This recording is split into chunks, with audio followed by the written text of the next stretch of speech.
Hey y'all, welcome back to the channel. I'm Chrissy and this is Barefoot in the Garden. I paired up with Kiki over at Urban Girl Gardening, Kiki Soto. We're bringing you guys a lot of great trellis ideas that you can incorporate into your garden this year. Her video covered everything you need to know if you're a backyard gardener. So over here on the Homestead, we live a little bit of a different lifestyle than Miss Kiki and her family. But that doesn't mean that we don't use trellises. So today I just want to share with you guys 3 of my awesome homemade free trellis systems. This was one of the first trellis systems that I put up. I knew I wanted pole beans to climb it, so I knew that it needed to be over 8 feet tall. That's one thing that you really want to keep in mind when you're building or making your trellis system. You want to make sure that whatever plant you plan on planting on that system, it has enough space to climb. I picked the size branches that I think would look best in this space. And then I also used some free bamboo that I harvested from our area as well. And I used that to allow the pole beans to climb up. One thing that I'm really passionate about is not having to pay for everything that I want to use. We have a lot of skills already inside of us that if you just search a little deeper, you might possibly be a carpenter or a really badass gardener. So I thought this baby up over a few weeks, went out, cut down the wood, cut down some bamboo. The only thing that I did have to pay for this build was the 4-inch nails. And I used some twine that I had from other DIY projects just to secure it onto the branches. The pole beans are doing great. This one over here is struggling a little bit more than the green ones on the right, but they just look so beautiful growing up that trellis.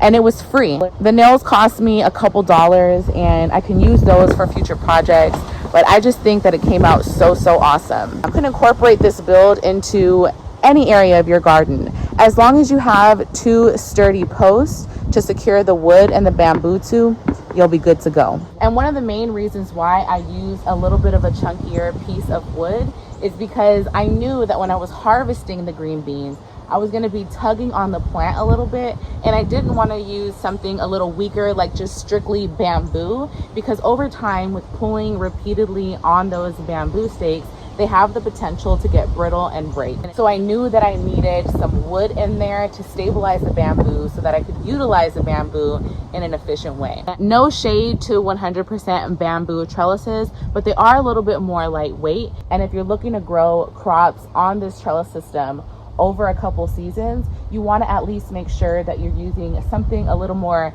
heavy duty than just your solid skinny bamboo stakes. And I can grow cucumbers on there. Right now there's beans on there. I can grow bitter melon on there. I can even grow watermelon on there.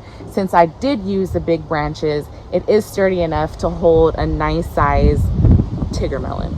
I don't know if you'll be able to see this one as well as you saw the bean trellis over there. So here's the second trellis system that we incorporated into the enclosed garden. These are gonna grow our tomatoes up strings. For these ones, I also used salvage wood. I made sure that it had a Y at the top because that's what I used to rest the horizontal pieces.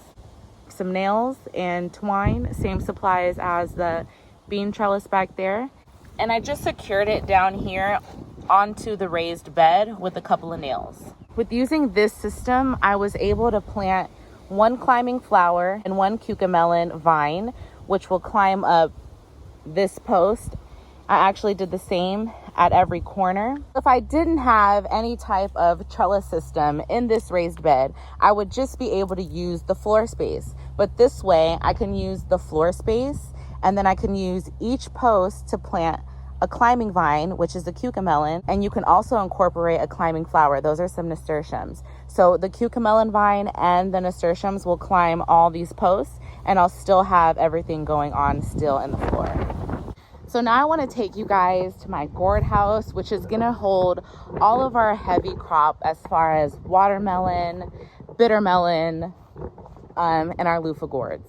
This is our gourd house. This is a great idea for somebody who has a little bit of extra space. So I knew I wanted to grow watermelons. I knew I wanted to grow bottle gourds. I knew I wanted to grow loofahs. So I knew I needed a lot of space. We foraged a whole bunch of trees and recreated the gourd house.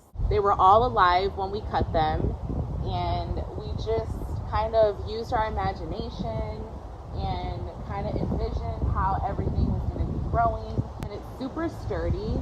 It's going to be able to hold a lot of melons for us this year.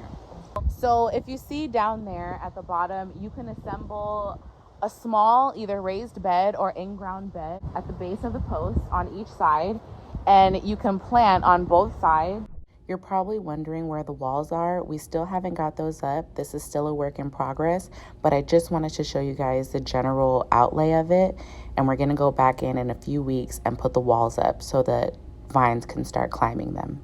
Vines will grow up the walls and along the top, and you'll be able to just walk underneath here and literally like pick your watermelons or your bitter melon or whatever you're choosing to grow. It'll all just be hanging down and it'll look so beautiful in the summertime. I really, really like this idea. So if you have the space and you have the trees that you can go harvest, I really recommend you think about making a gourd house just to add like a really nice, cool place for everybody to go sit under in the summertime.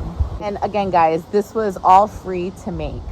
If you're anything like myself, you love to repurpose and use old things and make them new again. These are 2 old IKEA bookshelf racks. I didn't really like the shelf in my house anymore, and when I was taking it apart, I thought that these would be great for some sort of trellis system because they have really good spacing in between, and I just visualized like peas climbing these guys. So I just hung them with some zip ties, let them hang down. And if you look back here, I just drilled a hole into the framing, attached it with some zip ties, and it stays pretty secure that way. The peas are still wee babies and they're trying to make their way up. I've just been coming out here every now and then and trying to train them up the trellis. And the really cool thing about using old shelves that have metal racks is that metal doesn't wither. So these have been up here since last season, and I mean, of course, they're gonna hang on strong because they're metal, and that's what they're made to do. So if you don't want to build, some kind of system like that, or like the one I have my pole beans on, you can easily just repurpose some things and it'll still serve you the same purpose, and your plants will still climb it and it'll still look great. If you're anything like me, you might be a little picky on what you repurpose, but these fit in with the aesthetic. They're not too bulky or too ugly or too old looking. So I really like how that came out. If you guys have any questions on any of the trellises that I showed you today, just drop it in the comment section below and I'll be sure to reply.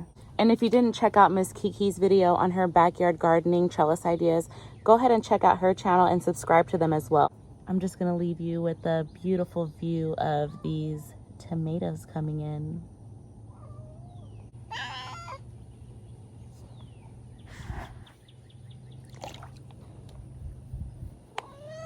Hey, Tom.